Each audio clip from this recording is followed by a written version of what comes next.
जय हिंद। आज का हमारा टॉपिक है अवकल समीकरण differentiation equation A to Z practice batch का सेशन नंबर 13। हो चुका आगाज रण का, अब युग बदलने की तैयारी, जीत उसी की होगी जिसका संघर्ष है जारी।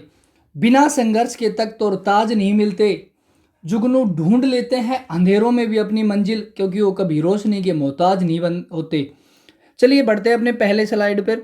और पहली स्लाइड पे ये कह रहा है अवकल समीकरण d3y/dx³ की घात 2/3 प्लस 4-3d2y/dx² प्लस 5dy/dx की डिग्री बताना है। सबसे पहले आप ये देखो कि डिग्री क्या होती है। डिग्री और ऑर्डर, मैं ऑर्डर की बात कर रहा हूं। ऑर्डर होता है मैक्सिमम डिफरेंशिएशन, मैक्सिमम डिफरेंशिएशन, और डिग्री होता है मैक्सिमम डिफरेंशिएशन की पावर, मैक्सिमम डिफरेंशिएशन की पावर। उम्मीद करता हूं समझ आ गया होगा। अब सबसे पहले पावर को आप पूर्णांक संख्या बनाएंगे। पावर को क्या बनाएंगे भाई? पूर्णांक संख्या, कोई परिमेय संख्या या अपरिमेय संख्या, जो इसके अलावा इंटीजर। ये मान के चलो आप पूर्णांक संख्या को आप इंटीजर बनाएंगे 1 2 3 4 5 ऐसे करके। अब ये 2/3 दे रखा है। अगर मैं इसे पूर्णांक बनाऊंगा तो मैं 3 से मल्टीप्लाई कर दूं, तो 3 से मुझे सभी जगह मल्टीप्लाई करना पड़ेगा। 4 की पावर 3 भी आएगा, ये भी 3 आएगा, ये भी 3 आएगा। मुझे इनसे कोई मतलब नहीं है। क्यों?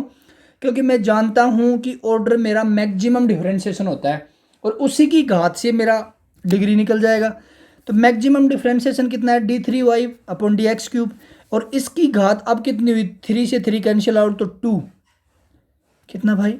2। इसकी डिग्री कितनी आई? 2। उम्मीद करता हूं समझ आया होगा। चलिए बढ़ते हैं अगले सवाल पर। ये लीजिए अवकल समीकरण 1+dy/dx की घात 4 d2y/dx² की घात क्या है। हमें घात चाहिए। अगर घात चाहिए तो घात क्या होती है? मैक्सिमम डिफरेंशिएशन, अधिकतम अवकलन। अधिकतम बार किए गए अवकलन की घात, अधिकतम 2 बार अवकलन किया गया है, इसकी घात कितनी है? 1। इसकी घात कितनी भाई? 1। उम्मीद करता हूं समझ आया होगा। चलिए बढ़ते हैं अगले सवाल पर। अवकल समीकरण dy/dx प्लस वाई बराबर 1/dy/dx की कोटि बताओ। ऑर्डर बताओ। अभी मैंने बताया आपको ऑर्डर होता है कितनी बार अवकलन किया गया है। मुझे एक चीज बताओ, आप एक बार ही तो अवकलन किया गया है, तो मुझे कुछ करने की जरूरत ही नहीं है। Option number C, option number C. चलिए बढ़ते हैं। बहुत ही सिंपल है, बहुत ही सिंपल है। बस थोड़ा सा क्या है कि एग्जाम के टाइम में अपने बर्डन होता है 3-4 सब्जेक्ट का, तो ये चीज़ें ना माइंड से मिस हो जाती हैं। बस आपको क्या करना है, बार बार प्रैक्टिस में रहना है, जिसलिए आपको याद रहे ये चीज़ें। नेक्स्ट क्वेश्चन ये लीजिए, ये बहुत इंपॉर्टेंट क्वेश्चन है। ऐसे क्वेश्चन आपके बहुत बार पूछे जाते हैं, एनडीए में पूछे जाते हैं, एयरफोर्स में तो फिर भी कम आते हैं, नेवी में भी 1-2 बार पूछा गया है, AA के पेपर में। ऐसा सवाल क्या होता है, मैच करना है। ये 2 की जगह यहाँ पे 1 है भाई। 2 की जगह क्या है? 3 और 1। d2y/dx² की घात 3 dy/dx 4 प्लस कोटि और घात। सबसे पहले मुझे एक चीज बताओ, इसकी कोटि कितनी है? इस ए ऑप्शन की कोटि 3 और घात कितनी है? 1।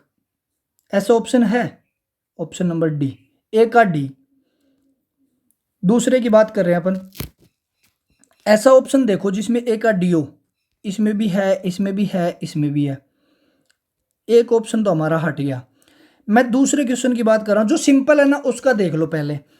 सी ऑप्शन देखो, ये अंडर रूट वाला है तो फिर भी आपको अजीब सा लगे, पहले सी ऑप्शन देख लो। d2y/2dy/dx, इसको मैं 2 से मल्टीप्लाई करूँ पूर्णांक संख्या बनाने के लिए, 2 से मल्टीप्लाई किया तो ये कैंसिल आउट हो गया। d2y/dx की घात कितनी है भाई? 3। ऐसा ऑप्शन है जिसके अंदर 3, 3 तो घात और 2 कोटि। Option number 2। तो 2 ही कोटि नहीं, 3 घात और 2 कोटि। सी के अंदर बी, सी के अंदर बी, सी के अंदर बी, बी और सी। अब डी ऑप्शन भी नहीं होगा। क्या नहीं होगा भाई? डी ऑप्शन भी नहीं होगा। अब ऑप्शन बच गए मेरे पास 2 ऑप्शन और देख। अब ऑप्शन देख लो बी। सबसे पहले मुझे कोटि चाहिए, तो कोटि तो 2 हो गई। फिर मुझे कोटि की घात चाहिए, कोटि की घात चाहिए, तो ऑप्शन नंबर बी का आंसर कितना आ गया भाई? 2,2। क्योंकि जब मैं इसको हटाऊंगा ना, इसको स्क्वायर को, तो इधर लग जाएगा स्क्वायर और इसकी घात कितनी बन जाएगी 2। अब ऐसा ऑप्शन मेरे पास एक ही बचा, ये भी हट गया। ऐसा ऑप्शन मेरे पास एक ही बचा और ऑप्शन नंबर सी। उत्तर कितना आ गया भाई? Option number C. उम्मीद करता हूँ समझ आया होगा। आप रिपीट करेंगे, बार बार रिवीजन करेंगे। रिवीजन ही, आपने सुना होगा practice makes a perfect man, कि प्रैक्टिस ही एक ऐसी चीज़ है जो इंसान को परफेक्ट बनाती है। मैं मानता हूँ आपको गणित आती है, मैं मानता हूँ आपको गणित आती है, क्योंकि आपने 11th-12th पढ़ी है, गणित आती है। लेकिन सबसे बड़ी समस्या ये है कि 20 मिनट में 25 क्वेश्चन करने हैं। टाइम को कंज्यूम कैसे करना है, उसके लिए आपको प्रैक्टिस करनी पड़ेगी। और कौन से किस टाइप के क्वेश्चन आते हैं, गणित बहुत बढ़िया। 11th-12th पूरी थोड़ी पढ़ लोगे तुम, लेकिन उसके अंदर सेलेक्टिव चीज़ें पढ़नी है। सिलेक्शन के लिए सेलेक्टिव चीज़ें पढ़नी है। चलिए बढ़ते हैं अगले सवाल पर। ये लीजिए, अवकल समीकरण d3y/dx³ की घात 2/3 4 - 3 d2y/dx², इसकी घात बतानी है। सबसे पहले आप क्या करो, इस 2/3 को बदलो। इसको अगर मैं कितने से गुणा करूं भाई? 3 से गुणा करूं। किससे गुणा करूं? 3 से। 3 से गुणा करूंगा तो यह आएगा d3y/dx³ की घात 2 आएगा। अब आगे से मुझे कोई मतलब नहीं है, क्योंकि मुझे पता है कि मैक्सिमम घात, जो मैक्सिमम 12 अवकलन किया गया है, उसी की घात को अपन घात वो कहते हैं, डिग्री कहते हैं या घात कहते हैं। अब कितना बचा घात भाई? 2। सिंपल सी बात है, कितना बचा? 2। Option number B, option number B. उम्मीद करता हूं समझ। आपको किस और दूसरी इक्वेशन को या और दूसरे फलन को सोल्व करने की जरूरत ही नहीं है। आपको एक ही चीज को सोल्व करना है, बस ये देखना है कि किसकी घात मैक्सिमम है, उसी पद को सोल्व करना है, उसी की घात उत करनी है। आगे बाद में क्या आएगा क्या नहीं आएगा, कितनी घात आएगी कितनी नहीं आएगी, हमें कोई मतलब नहीं है। हमें हमें दिख रहा है कि ये d3y/dx², ये मैक्सिमम अवकलन है। बस इसी का ऑपरेशन करना है और इसी से हमारे दोनों आंसर आ जाएंगे, डिग्री और ऑर्डर। चलिए बढ़ते हैं अगले सवाल पर। ये लीजिए भाई अगला सवाल, dy/dx प्लस √1 - y², 1 - x² का हल बताना है। देखिए भाई, मैं इसको ऐसे लिख सकता हूँ क्या, dy/dx अपॉन √1 - y²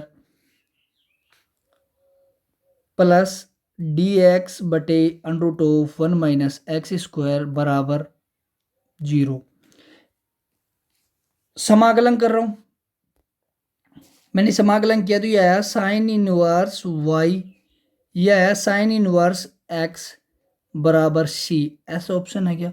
ऐसा ऑप्शन नंबर ए, ऐसा ऑप्शन नंबर ए। कुछ करने की जरूरत ही नहीं थी, बहुत ही सिंपल सवाल था। और ये सवाल पेपर के अंदर पूछे जा चुके हैं। ये मैंने अभी तक जितने भी सवाल लिए हैं उनमें से 1 या 2 सवालों को छोड़कर बाकी सारे के सारे पेपरों में पूछे जा चुके हैं, प्रीवियस ईयर के में। चलिए बढ़ते हैं अगले सवाल पर। ये लीजिए भाई, समीकरण x/dy प्लस y/dx, ये इंपॉर्टेंट सवाल है, कम से कम 3 से 4 बार पूछा जा चुका है पेपरों में।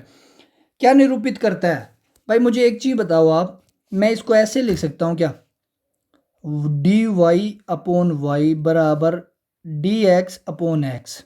समाकलन कर रहा हूँ मैं, इसका log y आया, log x, मैं कांस्टेंट को log c मान लेता हूँ, ये log x c हो गया और ये log ऑफ y, log से log कैंसिल आउट और y बराबर आ गया एक्स सी, या y बराबर एम एक्स प्लस सी होता है। अगर c मान लो मूल बिंदु से जा रहा है तो y बराबर एम एक्स। ये एक सरल रेखा का समीकरण है क्या? एक सरल रेखा का समीकरण है क्या? लीनियर इक्वेशन का समीकरण है क्या? Option number D. उम्मीद करता हूं समझ आएगा। इस क्वेश्चन को आप ये मान के चलना, रट ही लेना। ये क्वेश्चन 2 से 3 बार, 3 से 4 बार, 2 से 3 बार नहीं, 3 से 4 बार पेपर में पूछा जा चुका है, नेवी और एयरफोर्स में। चलिए बढ़ते हैं अगले सवाल पर। ये लीजिए अगला सवाल। अब इस सवाल को कैसे करें हम, x/dy माइनस y/dx बराबर xy² dx। देखो भाई, मैं इसको ऐसे लिख दूं क्या, माइनस y/dx माइनस x/dy, और मैं इस y² को यहाँ लेके आ रहा हूँ, y² बराबर 1/2 और मैं dx² लिख रहा हूँ, क्योंकि मैं अवकलन करूँगा तो 2dx आएगा, तो 2x dx आएगा, 2 से 2 कैंसिल आउट, x dx आ जाएगा। इसको लिख सकता हूँ मैं माइनस d/dx, और यह आ गया भाई x/y बराबर 1/2 और डी एक्स स्क्वायर। इसको सोल्व करेंगे अपन।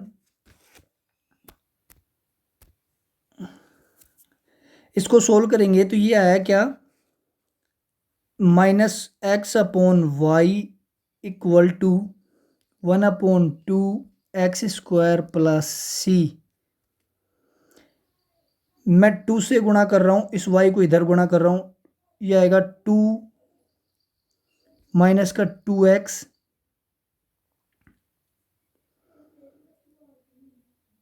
बराबर x² y plus c y. x² y plus 2x बराबर, ये 2 से इधर भी मल्टीप्लाई होगा, 2c y आएगा बराबर 2c y लिख सकता हूँ। Option number 1, option number A, option number A. उम्मीद करता हूँ समझ आया होगा। चलिए बढ़ते हैं अगले सवाल पर। अवकल समीकरण dy/dx बराबर xy plus x plus y plus 1 का हल क्या होगा। अब इसके अंदर बहुत से लोग dy/dx प्लस पी वाई बराबर प्लस क्यू बराबर 0 वाला सूत्र लगाना स्टार्ट कर देंगे। IF निकालेंगे, फिर IF निकालने के बाद फिर सॉल्यूशन निकालेंगे, इतना बड़ा करेंगे। ऐसा करने की ज़रूरत नहीं है। मैं ये कह रहा हूँ भाई, आप इसको ऐसे लिखो, dy/dx बराबर, मैं y कॉमन ले रहा हूँ इसमें से, और ये आ गया x प्लस 1 और ये x प्लस 1। मैं x प्लस 1 कॉमन ले रहा हूँ, ये आ गया dy/dx बराबर x प्लस 1 और ये बच गया y प्लस 1। आप इसको ऐसे नहीं ले सकते, 1/y प्लस 1 dy बराबर x प्लस 1 और dx। ये आ गया log y plus 1, log of y plus 1 बराबर x² 2 प्लस x प्लस का c। ऐसा option number B, option number B. उम्मीद करता हूँ समझ आया होगा। चलिए बढ़ते हैं अगले सवाल पर। ये लीजिए आज का अंतिम सवाल, dy/dx बराबर e⁻x प्लस वाई का व्यापक हल बताओ, जनरल सॉल्यूशन बताना है। इसको ऐसे लिख दूँ भाई, dy/dx बराबर e⁻x इंटू e⁻y। मैं इसको ऐसे भी ले सकता हूँ, dy/e⁻y बराबर e⁻x dx। समाकलन कर रहा हूँ, इसका समाकलन है -e⁻−y बराबर e⁻x प्लस सी। ऐसे लिख दूँ, e⁻x प्लस e⁻−y बराबर सी लिख सकते हो। कांस्टेंट को उधर ले जाओ, कोई फर्क नहीं पड़ता। ऐसा ऑप्शन है, option number B, option number B. उम्मीद करता हूँ आज के टॉप 10 क्वेश्चन आपको बहुत समझ आए होंगे। अगर सारे के सारे क्वेश्चन समझ आए हों, वीडियो अच्छा लगा हो और सारे बहुत इंपॉर्टेंट सवाल हैं, तो चैनल को सब्सक्राइब करना, वीडियो को लाइक करना, शेयर करना, और अगर पसंद नहीं आया हो तो डिसलाइक कर देना, कोई बात नहीं। चैनल सब्सक्राइब भी मत करना। जय हिंद, जय भारत, पढ़ते रहिएगा।